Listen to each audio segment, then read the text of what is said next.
Okay, before we do our review, a little preview of Star Trek Into Darkness.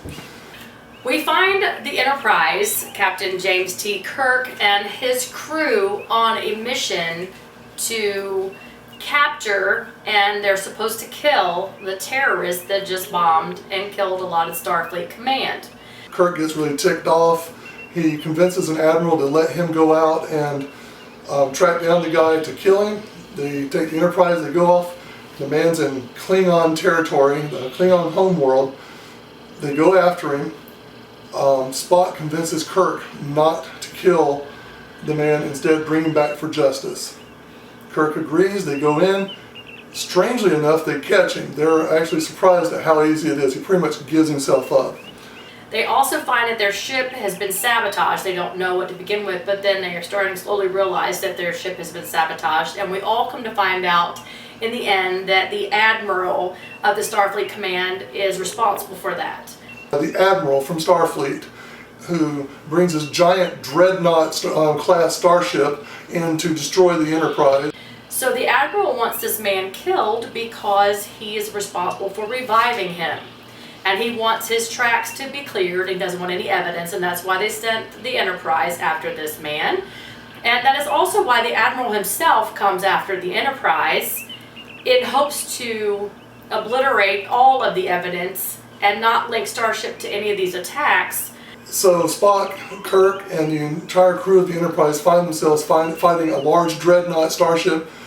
Trying to survive out in enemy territory on a ship that has been sabotaged with a brilliant, superhuman terrorist, bad person, and an admiral that has decided to become a bad guy himself. And all they're trying to do is stay alive and save the Federation.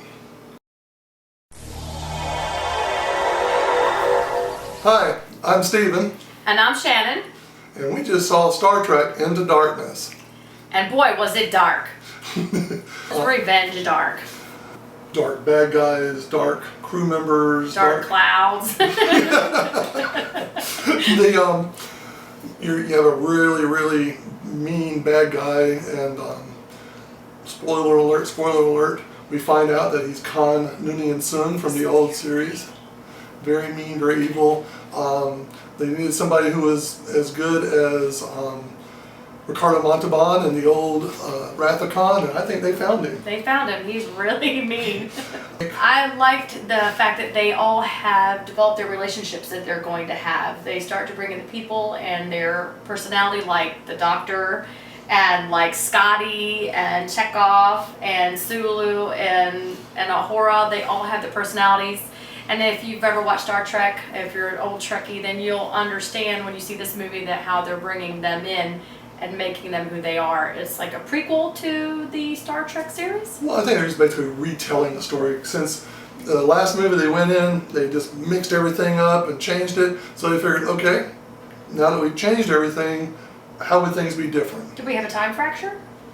Well, Kirk's father was killed. He wasn't killed originally, and Kirk became a captain later. Remember that? I remember that. Okay. Okay, so, and we have two Spocks now.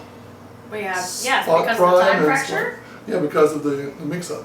Okay. And so, I think that they did a really good job with Kirk and the crew. They developed their personalities more. Sulu got into the captain's chair a couple of I times. didn't think he was going to get out of it. I think Kirk had to drag him out. As we know from the other series of movies, Sulu gets his own ship and he becomes a captain. So it was a neat little prologue to that. Carol Marcus, remember the Admiral's daughter? Yes. Spoiler alert. Spoiler alert, spoiler alert. Spoil. Carol Marcus, who was in Wrath of Khan, her character is in this one.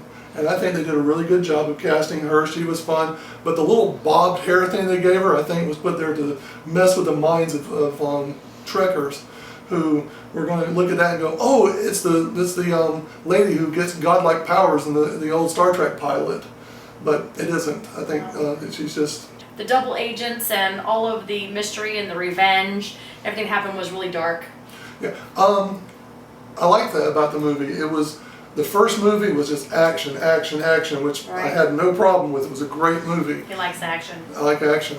But there were plot developments. There was a different handling of the story, I think. You actually build relationships in this movie. Yeah. I thought so. That's what I liked about it. Uhura and Spock, they developed very well. The relationship, you finally start to see the development of the friendship between Kirk and Spock. A lot of bromance. A lot of bromance in this movie. I like the fact that they actually made a different type of movie. It was still Star Trek, it was still the same crew, they did a good job of keeping their personalities, Right. but they gave it a different flavor. So you're not just watching a rehash of the first movie. Right. I agree. The actors were incredible. I don't know if I would have picked, if I've seen, this is the guy who plays Sherlock in an old British series, Okay. the bad guy. Mm-hmm. And if I'd have seen him in that show and somebody said he's going to be your bad guy, I would have gone, yeah, right. Okay. But they couldn't have picked a better bad guy. Yeah, he was really bad. I liked Spock, talking to Spock. I liked the relationship that Uhura had with him, that he was able to connect emotionally with someone. So how many times did you cry in the movie? 3. 3 times. 3 times. Okay. That's how many thumbs I want to give it to, this Yeah, movie. 3 thumbs? Yeah. Okay. Yeah. So the next movie has 2 thumbs, 2, and then a third. So 5 thumbs on Yes, this we one. have 5 thumbs. Go see the movie. And live long and prosper. Star Trek Into the Darkness is named that because it's very dark. There's a lot of things that happen. There's a lot of revenge. There's a lot of hatred. There's a lot of war. There's a lot of fighting, and there's a lot of death. But it all results in them coming together as a crew and as a family, and that's what we like the most about it. And it helps them together as one unit defeat evil.